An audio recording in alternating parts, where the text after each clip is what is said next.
More than 66 million years ago, a massive asteroid impact brought an end to the era of giant creatures that once ruled the Earth. At least, that's what we've always believed. But things aren't that simple. In remote, ancient jungles, desolate deserts, and even beneath the depths of the ocean there have been strange stories, mysterious traces, creatures that no one can truly identify. Did dinosaurs really go extinct, or are some of them still living among us silently, in the shadows? Now, turn down the lights, relax, and let yourself drift. Join me in the search for answers at the edge of science, legend, and the unwritten corners of history. And if you enjoy journeys of discovery like this, don't forget to hit subscribe and turn on the notification bell so you won't miss any of the mysterious tales to come. Now then, let's begin. We grew up believing that dinosaurs, went extinct millions of years ago, wiped out by a catastrophic impact from space. But what if I told you, there are pieces of evidence, strange clues, and bizarre stories from all over the world that suggest maybe some ancient creatures might still be wandering somewhere out there? Have all traces of them really vanished, or have we just been looking in the wrong places? Now, dim the lights, sit back and relax. We're about to embark on a journey to trace these ancient beings, where the line between legend, science, and fear is still shrouded in darkness. And if you enjoy stories like this, don't forget to hit subscribe to join me in the next mysterious explorations. So now, let's begin. As citizens of the 21st century, we all know that humanity was not the ruler of this planet in Earth's distant past. The true rulers of all lands were, in fact, the dinosaurs. Their traces can be found everywhere, and the image of the colossal beast has imprinted itself deep in everyone's subconscious. But why dinosaurs? Why do we think of them as giant reptiles? Were they really giant reptiles, and when did they get the name dinosaur? To answer all of those questions, and even more, we need to go back to the days when the first fossils were discovered, the day dinosaurs were unearthed by mankind. In 1676, a professor working at the University of Oxford named Robert Plot was assigned the task of studying some strange stones in the school's collection. When he saw these stones, Robert was struck by their unusual shapes. He believed that these stones had taken their shape due to the effects of nature, making them resemble bones. And thanks to these stones, we have the beginning of the dinosaur story.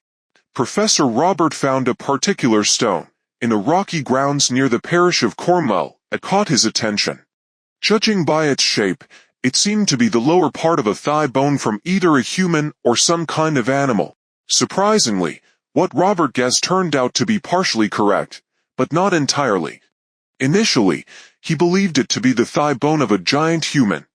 After extensive self-questioning and analysis, there were moments when he thought it could be a Roman-ear elephant bone. But in the end, Robert chose to believe it belonged to a giant human.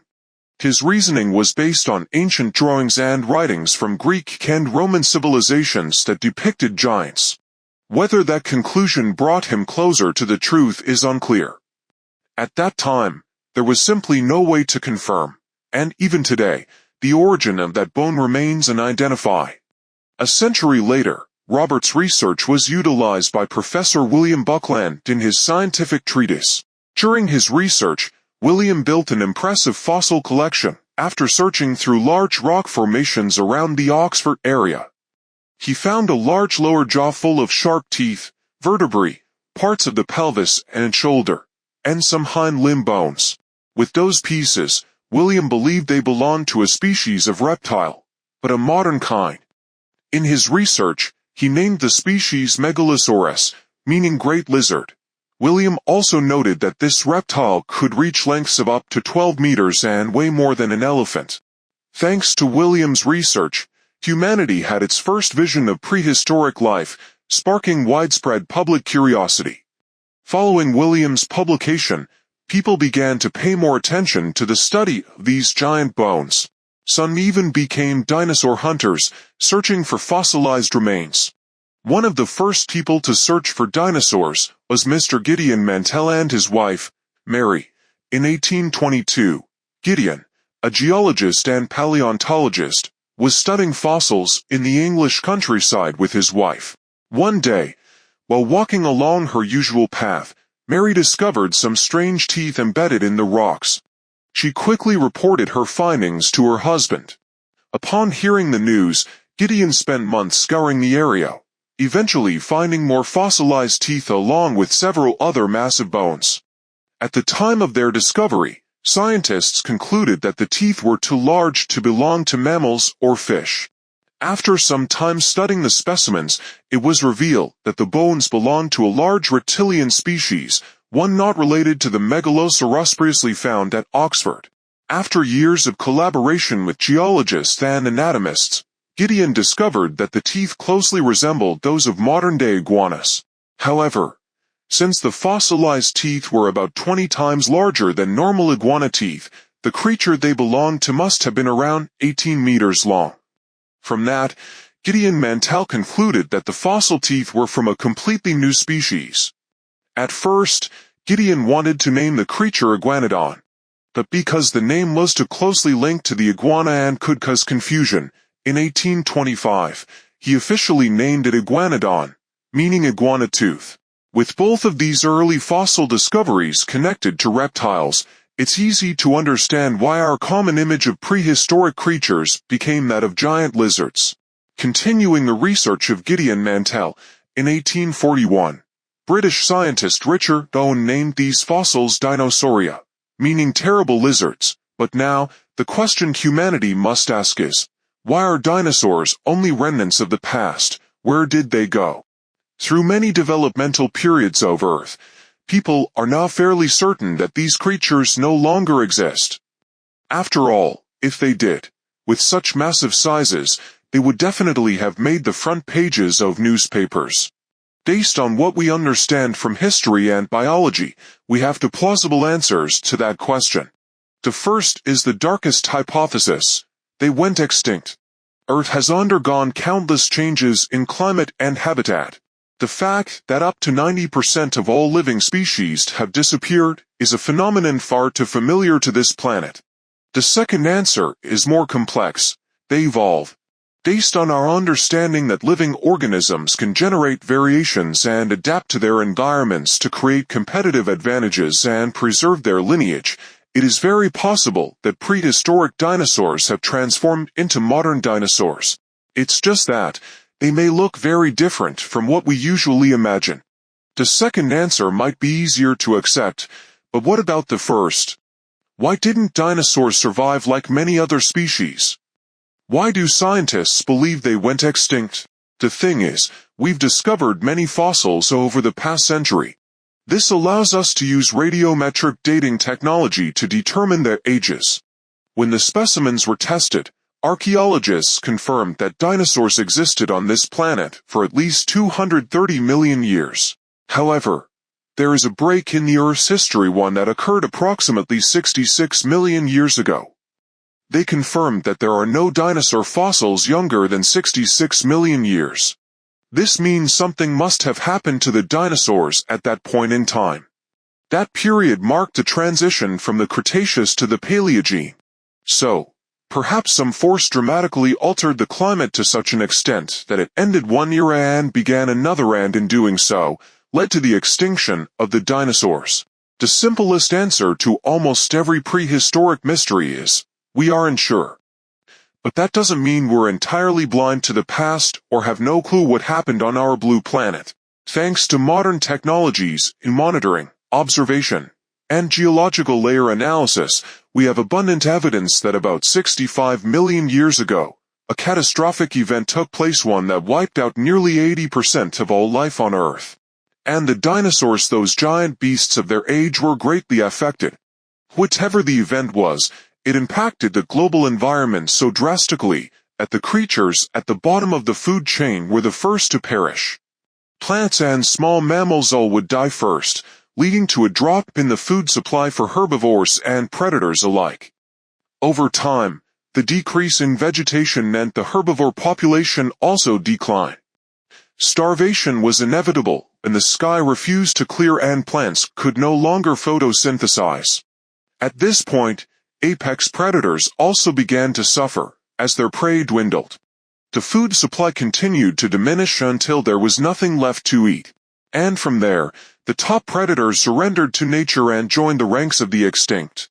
With evidence ranging from numerous intact skeletons dating back 65 million years to layers of sediment in the earth, everything points to some catastrophic event on Earth during that time, and this coincidence is not random. That terrible event is most certainly the reason behind the extinction of the dinosaurs. But what exactly was the catastrophic event? This is where scientific debates begin among geologists, paleogeographers, and archaeologists. The debate revolves around which theory to believe in: the theory of the darkest day, or of a terrifying new era.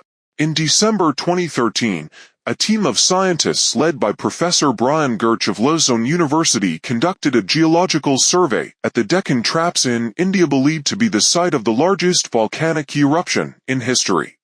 Like all historic volcanic eruptions, its power cannot be underestimated.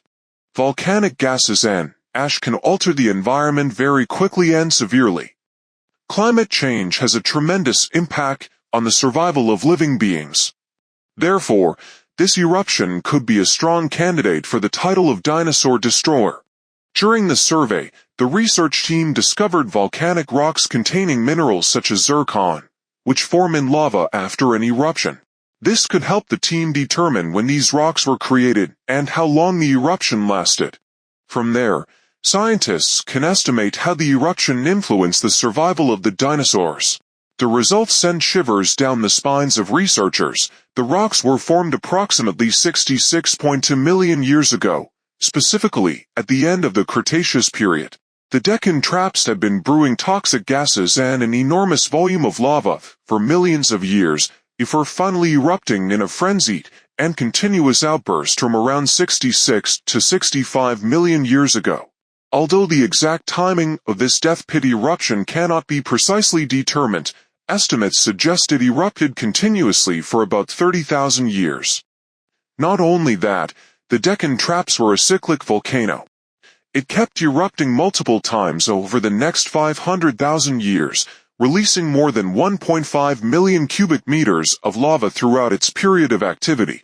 Because the eruption lasted so long, toxic gases released from the volcanic mouth heavily polluted the atmosphere. Heavy gases such as sulfur dioxide (SO) and carbon dioxide (CO) were continuously spewed over extended periods, altering the entire atmosphere. So caused suffocation among living organisms and accelerated decomposition. Acid rain fell, withering all vegetation, and triggered a chain reaction that brought down countless other species. But it didn't stop there. The sulfuric acid produced in the atmosphere seeped into the oceans, wiping out entire populations of plankton. This doomed marine life to the same fate as their land-dwelling counterparts. Just when it seemed the catastrophe had run its course, things got even worse. So saturated the oceans, making way for CO, a gas particularly effective at amplifying the greenhouse effect. The altered climate created harsher living conditions. Species already on the brink of extinction were now completely wiped out.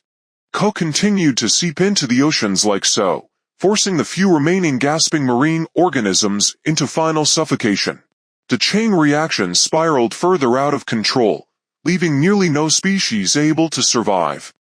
A mass extinction occurred, erasing between 50 to 80% of all life on the planet. However, this is only a hypothesis based on clues from a single volcanic crater. We don't have a time machine to confirm that the Deccan Traps were the main cause of this extinction event, but it might not have been the only factor. Perhaps the Deccan Traps had an accomplice from space, a death-bringer from beyond the stars. Around 65 million years ago, on a seemingly normal day like any other, a bright star suddenly appeared in the sky. At first thought to be just another celestial body passing by Earth, it turned out to be something entirely different. Its size grew larger and larger. And when it appeared as big as the moon in the sky, the fate of most species on Earth was already sealed. The impact occurred on the coast near present-day Yucatan, Mexico. Based on the crater's radius, we can estimate the size of this cosmic deathbringer. It had a diameter of about 11 to 81 kilometers. With such a size, the impact was anything but small. In fact, it crushed every living thing within its blast radius within seconds. As it entered the atmosphere, the deathbringer reached speed 60 times faster than the speed of sound. It pierced through the atmosphere, generating shockwaves powerful enough to obliterate all organisms near the crater. Upon impact, the asteroid burrowed deep into the Earth's crust, triggering a massive shock, with tremors causing both sky and land to scream in agony. A blast equivalent to dozens of nuclear bombs erupted on the surface. The sky lit up as if a second sun had risen. The fate of all light within 1,000 to 1,500 kilometers was beyond doubt. They had already been reduced to cosmic dust seconds before. The temperature at the center of impact soared to 10 degrees Celsius, melting even solid rock. The heat waves from the explosion set everything within a 1,500-kilometer radius ablaze, engulfing the surroundings in a massive inferno. But this wasn't what made the impact so catastrophic. It was just the beginning. The collision created a deep crater in the Earth's crust, directly affecting the planet's mantle layer. The pressure from the impact triggered a massive backlash, ejecting lava and rock into Earth's orbit. At the same time, the shockwaves from the explosion were felt across the globe. The resulting earthquakes and landslides disrupted ecosystems worldwide. This may have been the main trigger that activated the Deccan traps, awakening the demon beneath the Earth due to sudden geological shifts. Gigantic tsunamis, more than 1 kilometer high, swept across the oceans, reaching the coasts and tearing apart the entire ecosystem in South America. But even this wasn't the worst that could happen to Earth.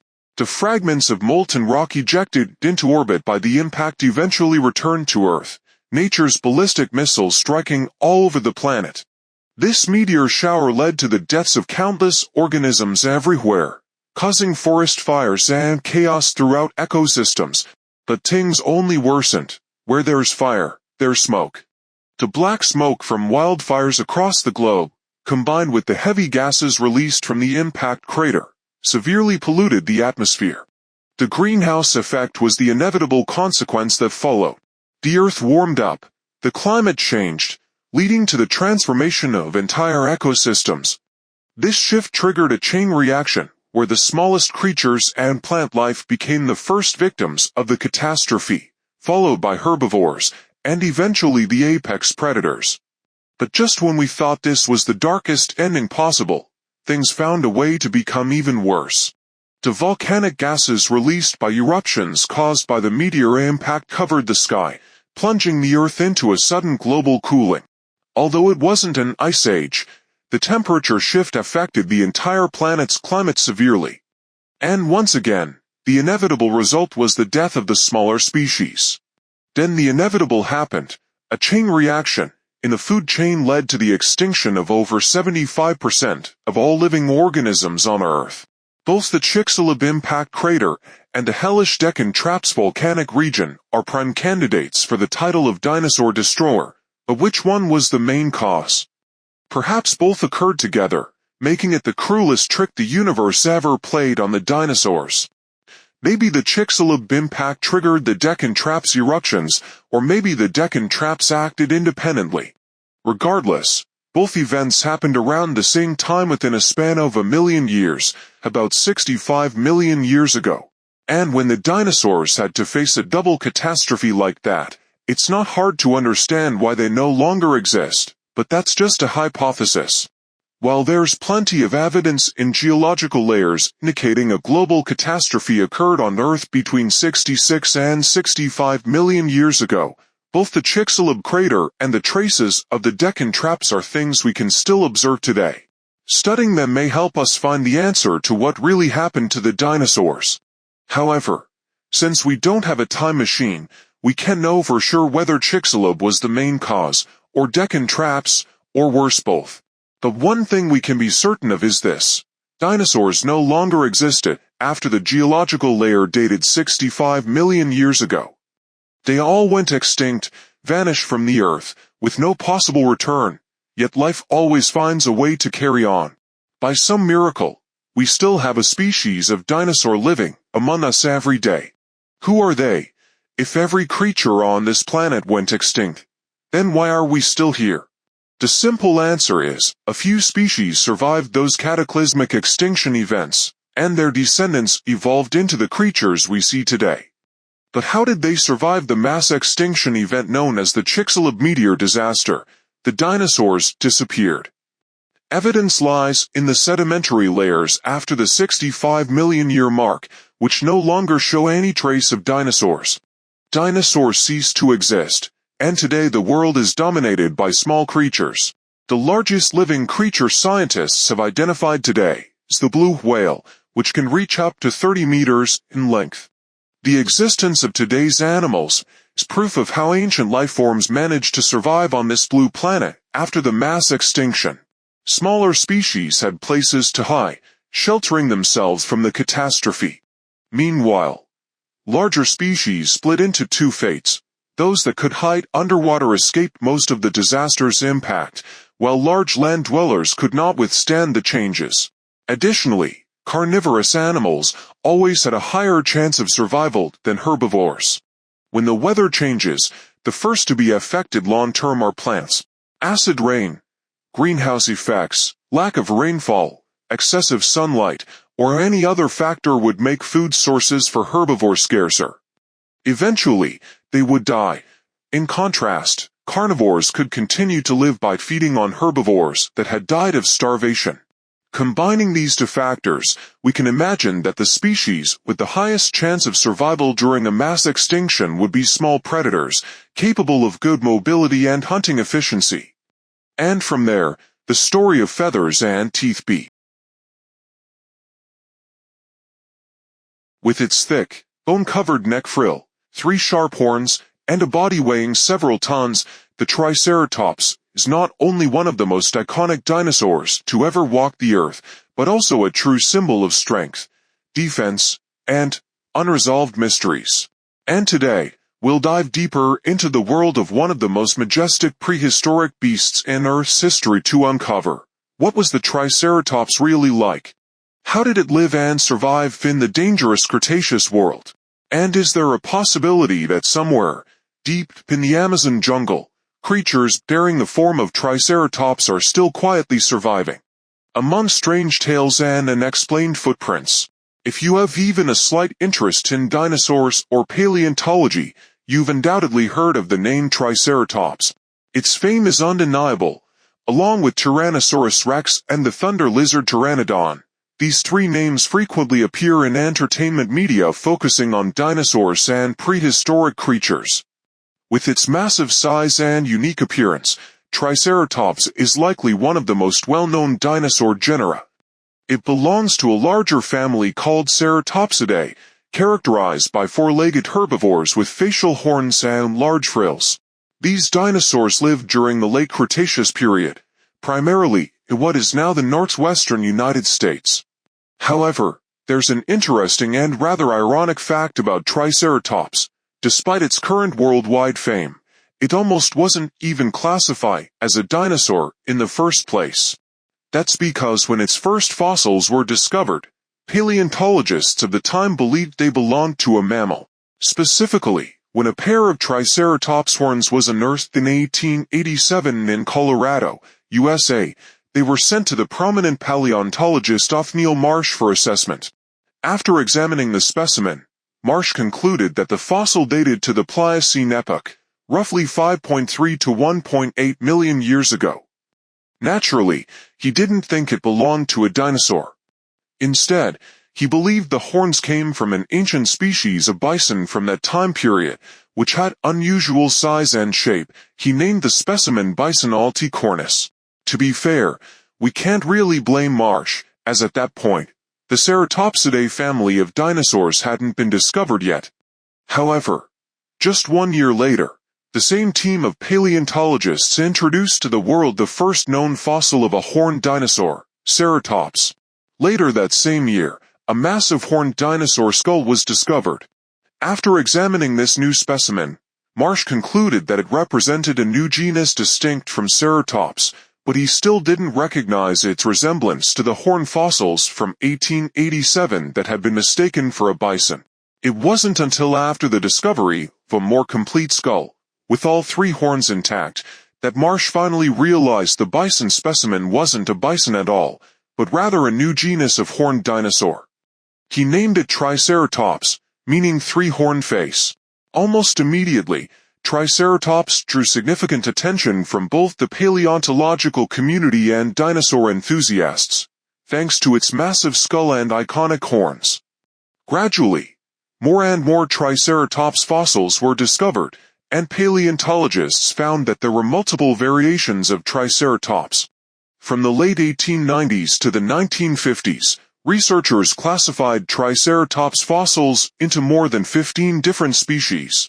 However, after years of careful study, experts have concluded that most of these specimens actually belong to the same species. Currently, only two types of Triceratops are recognized as having distinct differences: Triceratops horridus and Triceratops porsus. Even then, the difference is mainly in the skull.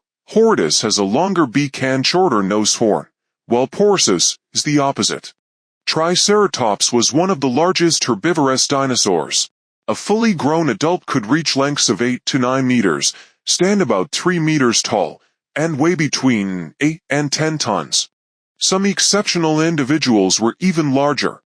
A Triceratops could weigh up to 12 tons, which is even heavier than a fully grown T-Rex. To make it easier to imagine, a 12-ton Triceratops would weigh as much as 6 to 7 four-seater cars, or about 140 to 150 adult men. But of course, in the age of dinosaurs, being big didn't always mean being safe from predators, especially, and Triceratops shared its habitat with one of the largest carnivores to ever walk the earth, the T-Rex. Because of this, in addition to its massive body, Triceratops also developed several useful defense mechanisms. The first notable feature was its extremely sturdy and large skeletal frame.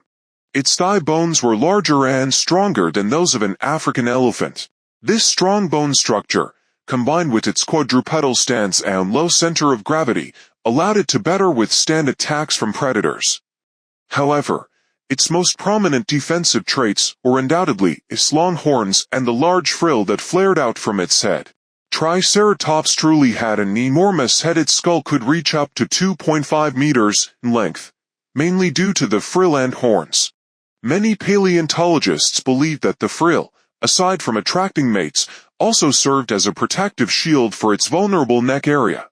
The frill of the Triceratops was made up of fibrolamellar bone tissue, which is known for its ability to heal quickly and regrow after being damaged. Naturally, the function of the horns is pretty self-explanatory. They were the Triceratops's most fearsome weapons. All three of its horns were long and razor-sharp, with the two brow horns measuring up to 1.15 meters, which is nearly twice the length of an adult rhinoceros's horn. Moreover, paleontologists believe that in life, the horns of the Triceratops were covered in keratin, much like the horns of many modern mammals. That means the horns of a living Triceratops were even bigger than what we see in the fossils. When looking at those massive horns, it's easy to imagine Triceratops using them to fight off predators, especially T-Rex. However, paleontologists believe that using its horns to battle predators was actually quite rare. In fact, like many modern mammals, Triceratops mainly used its horns to spar with other members of its own species. These battles must have been extremely brutal and terrifying. Just imagine 10-ton tanks with sharp horns charging at each other at full speed. It would be nothing short of earth-shattering. Studies have shown that this behavior of horn fighting was likely part of their natural behavior, used in fights over mates or territory.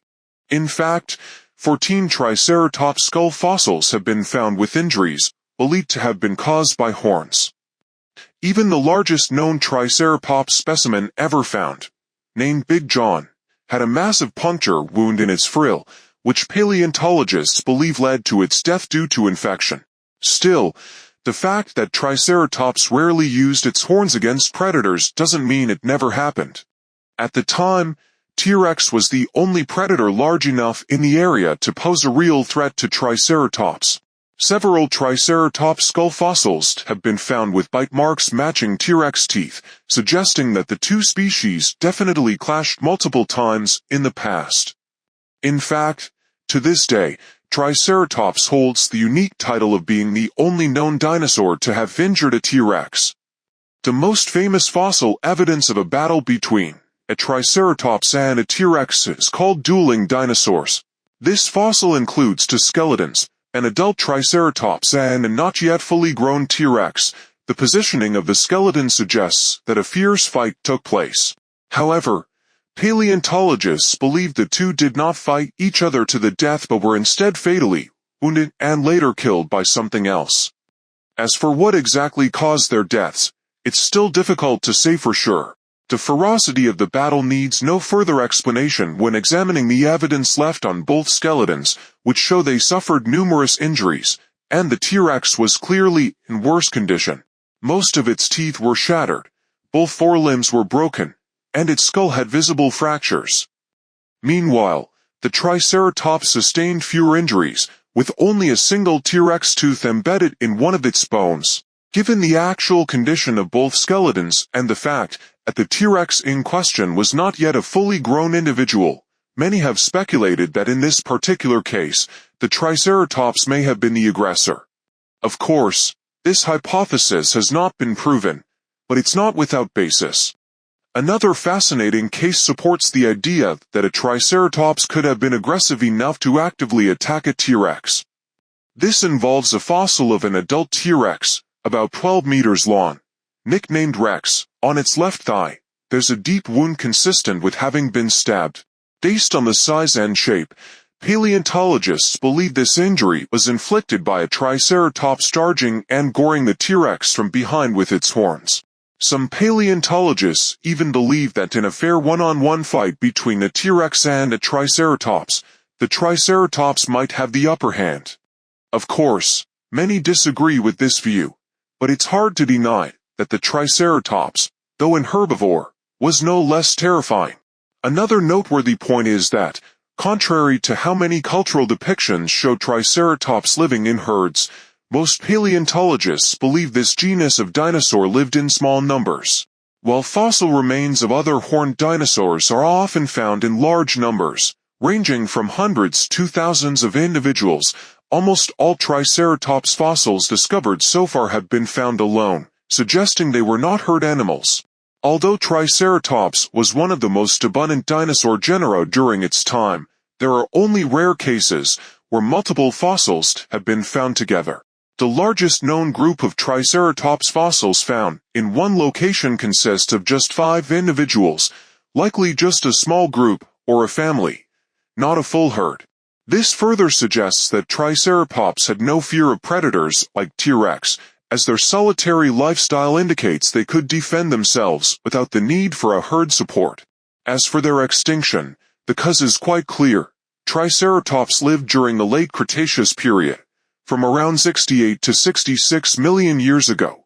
This means they fell victim to the Kd mass extinction event, when an asteroid collided with Earth, wiping out 17% of all families, 50% of all genera, and 75% of all species on the planet at the time.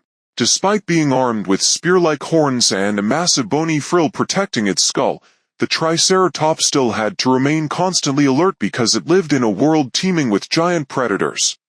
Creatures that lurked in the shadows, always waiting for a single moment of weakness to strike. And among all the giant carnivores that ever existed, there is one name that still sends shivers down the spines of even modern-day researchers: Giganotosaurus, the giant southern lizard. Not as famous as T-Rex, yet Giganotosaurus was even larger, longer, possibly faster, and perhaps even more dangerous. With a massive jaw, dagger-like teeth, and what might have been a surprisingly high level of intelligence, Giganotosaurus wasn't just a killing machine. It was a living nightmare that stalked the forests of the Cretaceous period. So who or what was this monster really? Where did it live? Just how terrifying was its power? And could it be that somewhere deep in the forests of Argentina today, there are still undiscovered traces of its existence. Throughout the more than 4 billion-year history of life on Earth, countless species of animals have emerged and vanished in the flow of time. These creatures were incredibly diverse in form, and surrounding them are countless mysteries and fascinating facts that continue to captivate those who seek to learn more. In this series, let's join Samurai as we turn back the clock to explore the ancient past of Earth and learn about the animals that once walked and ruled this planet. In the very first episode of this series, we'll start with the most famous extinct animals, dinosaurs. But instead of diving into the world of the legendary Tyrannosaurus rex, let's shift our focus to another terrifying beast that, in some ways, might have been even more fearsome: Giganotosaurus, the king of predatory dinosaurs in South America. Roughly 30 million years before the reign of the T-Rex, if one were to travel from the western regions of North America, the realm of the T-Rex, down south to what is now Argentina, they might have encountered a dinosaur as intimidating and massive as the T-Rex. This was Giganotosaurus, and true to its name, Giganotosaurus was indeed one of the largest theropod dinosaurs ever discovered. Its size rivaled that of the famed T-Rex and was likely just slightly smaller than Spinosaurus, at least according to what we currently know. Giganotosaurus is still considered a relatively new discovery, as the first specimen was unearthed only in 1993. At that time, an amateur fossil hunter named Ruben Carolini was digging around a desert area near Villa El Chocan, Argentina, when he stumbled upon fossilized pieces of a massive theropod leg bone. Realizing the scale of what he had found, Ruben quickly contacted paleontologists at the National University of Comahue so the fossil could be excavated properly and with care. The resulting find was about 70% of a complete skeleton, including a fairly intact skull. Due to its enormous size, the scientists named the specimen Giganotosaurus carolini. This official naming happened in 1995, with the Carolini suffix used to honor the person who discovered it, and Giganotosaurus meaning giant southern lizard. The discovery of Giganotosaurus reignited debates about just how big theropod dinosaurs could actually grow. Giganotosaurus clearly ranks among the largest theropod dinosaurs and predatory animals that have ever lived on Earth. However, even with a specimen that's around 70% complete, paleontologists still haven't reached a consensus on the exact size of the creature, nor can they confirm whether this particular individual represents the largest of its kind. Even today, despite additional discoveries of isolated fossils, the archaeological community still lacks enough data to provide precise measurements for Giganotosaurus. Instead, they can only make estimations based on the original specimen found in Argentina. Most estimates suggest that Giganotosaurus measured around 13.2 meters from head to tail, slightly longer than a full-grown T-Rex, which typically reached about 13 meters. Standing upright, Giganotosaurus reached about 4 meters in height, comparable to a fully grown T-Rex. In terms of body mass, T-Rex still holds an edge, averaging around 8.8 tons, while a mature Giganotosaurus weighed in at roughly 8 to 8.4 tons, and some paleontologists suggest even larger individuals likely existed. With these measurements, Giganotosaurus claims the title of the largest South American carnivorous dinosaur and ranks second globally, slightly trailing Spinosaurus in length. To put this into perspective, a fully grown Giganotosaurus would be about 10 times heavier and 6 times as long as a polar bear, the largest current land predator. Perhaps most fascinating is the consensus among researchers that we have yet to unearth the largest Giganotosaurus specimen. For instance, paleontologists later discovered fossilized tooth fragments measuring 88% larger than those of the original Argentinian specimen.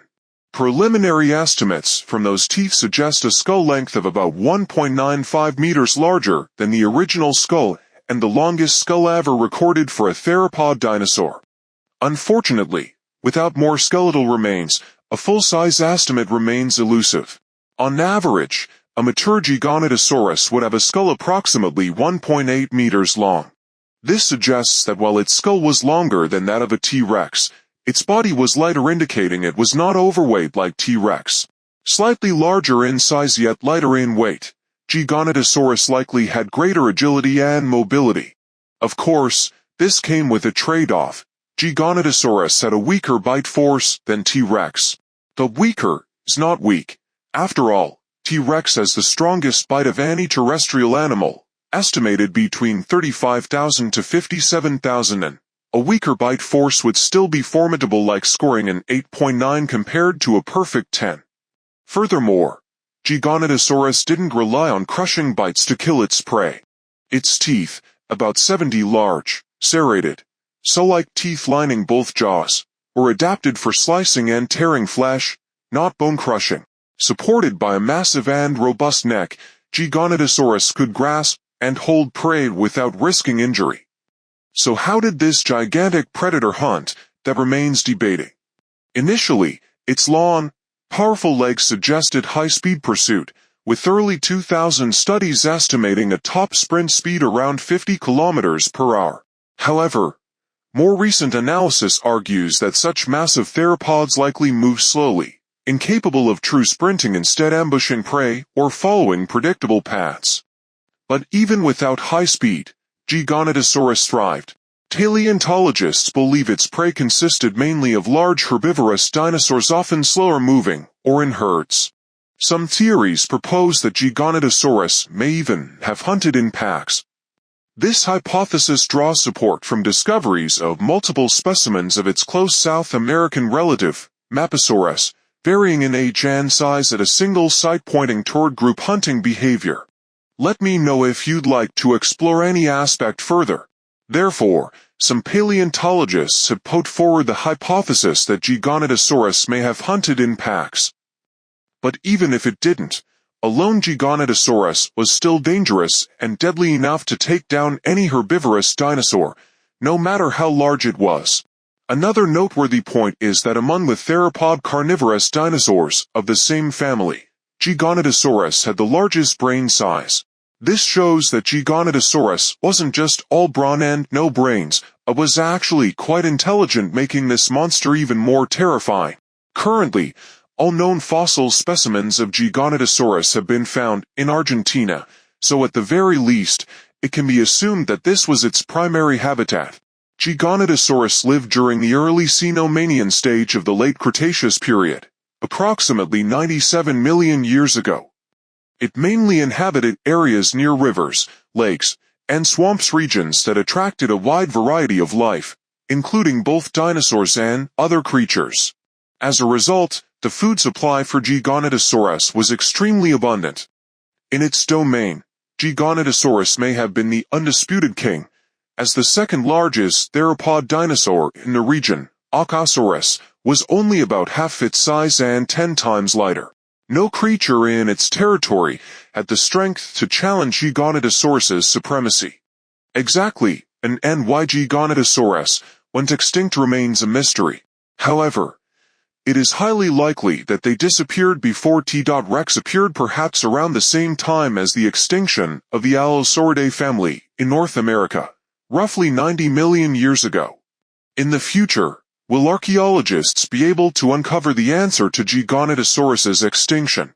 And did it ever exist outside Argentina, competing with other large theropod dinosaurs? Only time will tell, or perhaps not, and that may forever remain an unsolved mystery. And that wraps up today's video. What are your thoughts on this topic? Did we miss out on any interesting facts? Feel free to share your opinions in the comment section. For now, this video comes to an end. If you liked it, please give it a thumbs up, subscribe to our channel, and hit the notification bell so you won't miss any future videos. Thank you so much for watching.